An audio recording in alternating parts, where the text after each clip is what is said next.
harusnya kebijakan pemerintah untuk melakukan PPDB sistem zonasi ini paling tidak belajar dulu dari Jepang, baru kemudian ini diimplementasikan.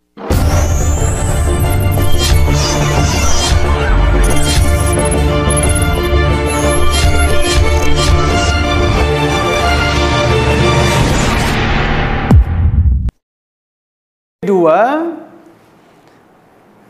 dari sisi psikososial ini ya, yang tadi sudah saya sampaikan.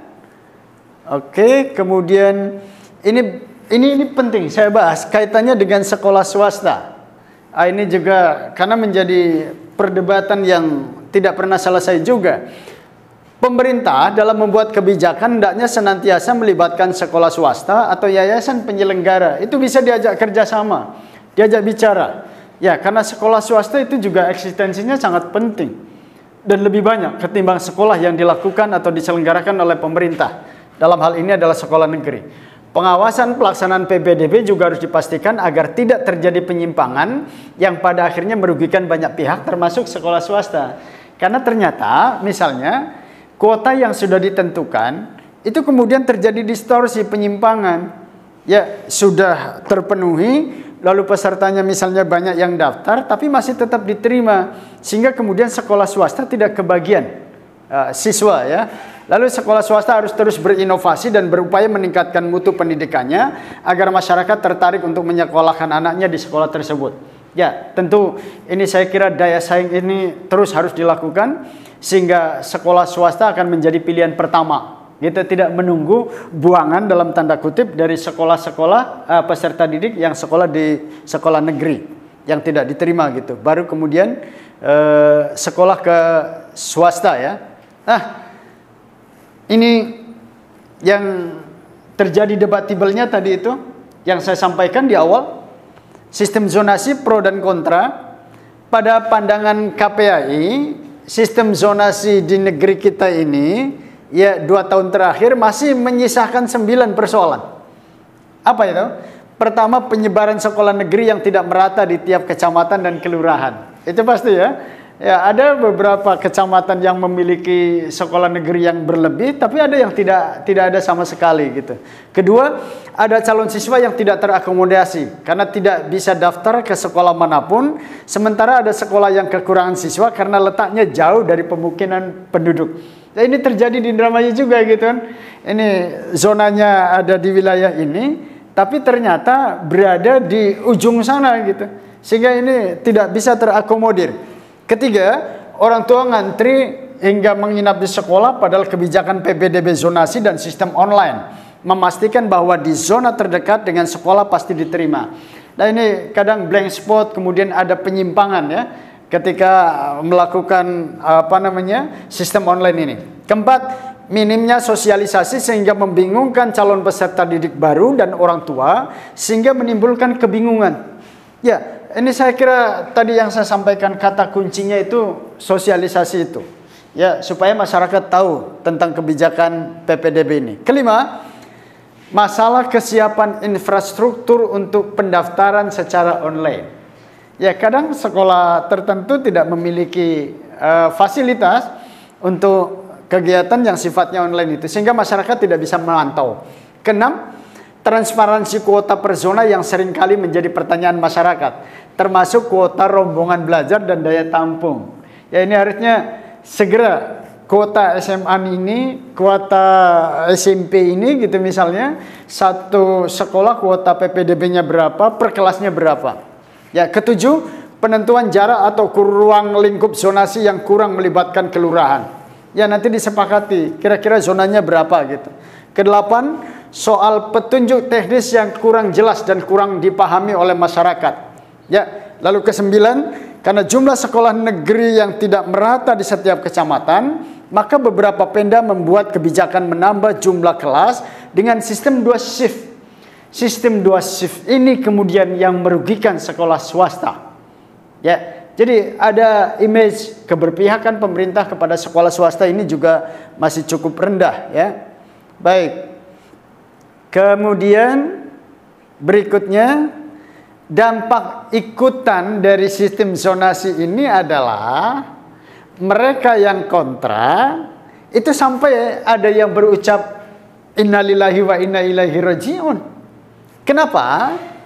Karena telah mematikan potensi dan kebebasan anak untuk memilih sekolah yang sesuai dengan cita-citanya. Ada anak yang pintar, lalu kemudian dia ingin melanjutkan sesuai dengan potensi yang dimilikinya pada sekolah yang dianggap bermutu, favorit, tapi dia tidak bisa diakses ke situ hanya karena terhalang oleh zona, oleh jarak. Ini yang kemudian bagi yang kontra mengatakan telah mematikan potensi anak, sampai kemudian menyebut innalillahi wa inna ilaihi raji'un. Metode zona, ya, zonasi ini metode salah urus yang menjungkir balikan proses persaingan terbuka dan merampas kebebasan anak untuk memilih sekolah sesuai dengan cita-citanya. Ini dinilai sangat tidak mendidik dan tidak bermutu. Ya, bagi yang kontra kan mengatakan seperti ini. Ini menjungkir balikan proses persaingan. Ya, logika yang dibangun adalah hanya karena lokasi rumahnya dekat dengan sekolah negeri favorit, dengan nilai ujian yang mohon maaf misalnya sangat jelek, bisa diterima. Sebaliknya siswa dengan nilai ujiannya sangat tinggi, karena jaraknya cukup jauh dengan sekolah yang dianggap favorit itu, lalu kemudian tidak bisa diakses, tidak bisa diterima. Ya, oke. Kemudian ini bagi yang pro ya, tadi yang kontra, sekarang bagi yang pro.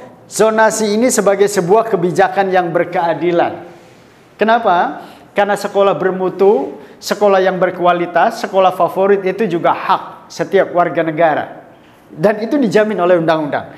Dengan mengilustrasikan sekolah, di sekolah favorit hanya sebuah mimpi karena miskin, dan nilai hasil ujiannya rendah, dengan sistem zonasi sekarang mereka bisa untuk melakukannya.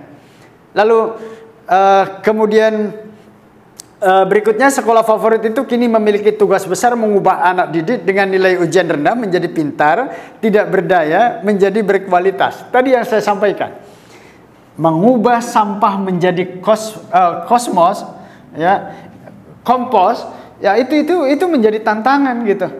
Apakah kemudian ini bisa dilakukan oleh sekolah-sekolah favorit itu? Oke. Ini saya kira perdebatan ini supaya bisa selesai, saya kira harus ada solusi. Apa solusinya? Belajar dari Jepang tentang kebijakan zonasi ini. Kenapa di Jepang tidak heboh, tidak ribut, tidak terjadi pro dan kontra dengan adanya kebijakan zonasi dalam PPDB-nya? Ada pointer-pointer yang harusnya bisa kita adopsi ya dari Jepang ini.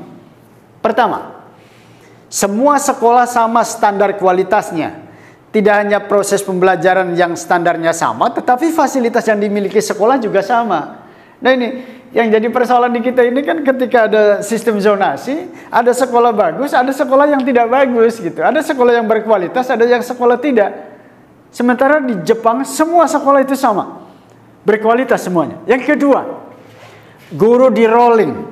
Guru sangat profesional dalam mengajar dan bertanggung jawab dalam tugasnya. Seluruh guru memiliki kompetensi dalam mengajar dan bekerja tidak asal-asalan. Para guru itu juga, kemudian kepala sekolah di rolling ke semua sekolah. Jadi dengan demikian, tidak ada satu sekolah gurunya bagus dan di sekolah lain tidak bagus gitu. Karena kualitas gurunya sama, kepala sekolahnya sama, lalu kemudian di rolling ke sekolah yang lain itu tidak akan menjadi persoalan. Lalu di kita, ketika kemudian di rolling ada yang bagus, kemudian dapatnya guru yang tidak bagus, ini kan menjadi persoalan. Ya, yang ketiga, yang terakhir, infrastruktur sangat mendukung. Ya, di kita sangat mencemaskan gitu. Melepas anak, orang tua itu tidak tega karena infrastrukturnya tidak terjamin. Di Jepang, anak dari rumah menuju ke sekolah itu sangat dijamin. Ya, infrastrukturnya, sehingga orang tua melepas anaknya yang baru berusia 6 tahun misalnya berjalan kaki ya sejauh 1 sampai 2 km itu mereka merasa aman karena penyeberangannya ada lampu merah berfungsi dengan baik dan diikuti oleh pengguna jalan.